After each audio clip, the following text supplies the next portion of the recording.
કરવો પડ્યો છે, ખરા અર્થમાં શું ગુમાવ્યું છે અને ગુમાવ્યા બાદ હવેની શું પરિસ્થિતિ છે તે જાણવા જીએસટીવી આવી પહોંચ્યું છે બનાસકાંઠા। અને વાત કરીએ સ્થાનિકો સાથે, સૌથી પ્રથમ આપને પૂછવા માંગીશ કે પૂર અવારનવાર આવતું હોય છે, 2015માં પણ આવ્યું હતું અને આ વખતે પણ આવ્યું, કોઈ મદદ મળી છે ખરી કે 2015ની કોઈ અને 2017ની હજુ સુધી કોઈ મદદ ખરી? સાહેબ સ્પષ્ટ વાત કરું, જ્યારે આપણે 2015માં પૂર આવ્યું હતું એ સમયની અંદર જે કેશ ડોલની વાત કરી હતી સરકાર છે એ અમને આજ દિન સુધી મળ્યું નથી અને ફરીથી પાછું પૂર આવ્યું છે તો જે કેશ ડોલની વાત કરી હતી એ હજી સુધી મળ્યું નથી, પણ પૂર ફરીથી આવી ગયું છે અને એની સ્થિતિ છે સરકાર જે તંત્ર છે એ અહીંયા અમારા જંપુર ગામમાં આજ સુધી પહોંચ્યું નથી અને બિલકુલ નિષ્ફળ છે।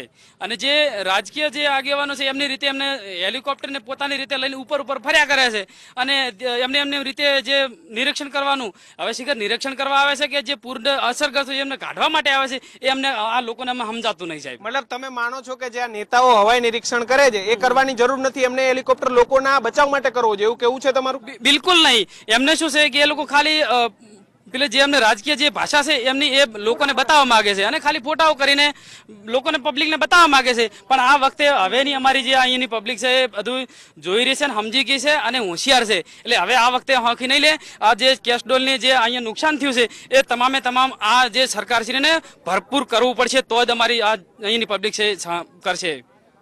ખેડૂત આગેવાન આપણી સાથે છે, શું માંગ છે, કેટલું નુકસાન છે, ખેતરમાં કેટલું નુકસાન છે, પશુનું કેટલું?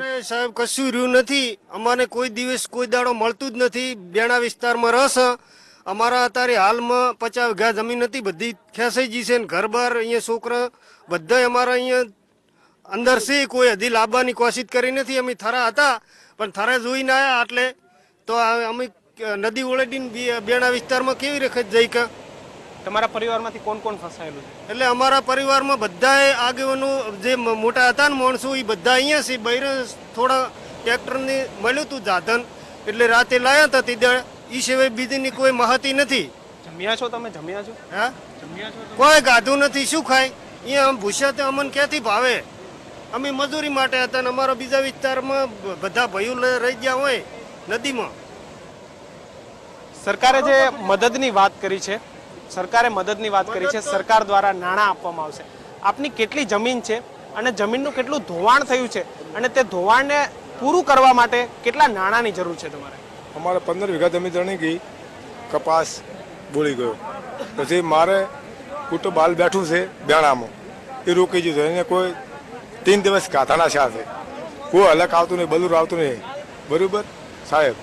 પછી અમે અમારે કોઈ ટીમ વડે મને પૈસા નહીં મળે, હજી નહીં મળતા, કોઈ રાહત મળતી નહીં અમને, તો હવે એનું કોઈ કાર્યવાહી કરો, બરાબર? જમીનનું જે ધોવાણ 2015માં થયું હતું અને આ વખતે 2017માં પણ જમીન ધોવાય છે, વરસાદ આવી ગયો પણ હવે જો તમારે પાક પકવવો હોય, ખેતી કરવી હોય તો જમીન લાયક છે ખરી? નથી, નથી, તણી ગયું, બધું તણી ગયું, બરાબર? પણ હવે હરકી માટે કરવા માટે અમને કોઈ ઉપચાર કરો, 15 લાખ કરી આલો અમને। તો સરકાર દ્વારા જે લોકોને જે મદદ કરવામાં આવી રહી છે, જે રકમની મદદ કરવામાં આવી રહી છે, તે રકમ કદાચ જે લોકોને જે ભોગવવું પડ્યું છે, જે ગુમાવ્યું છે તેના કરતાં ખૂબ નાની છે।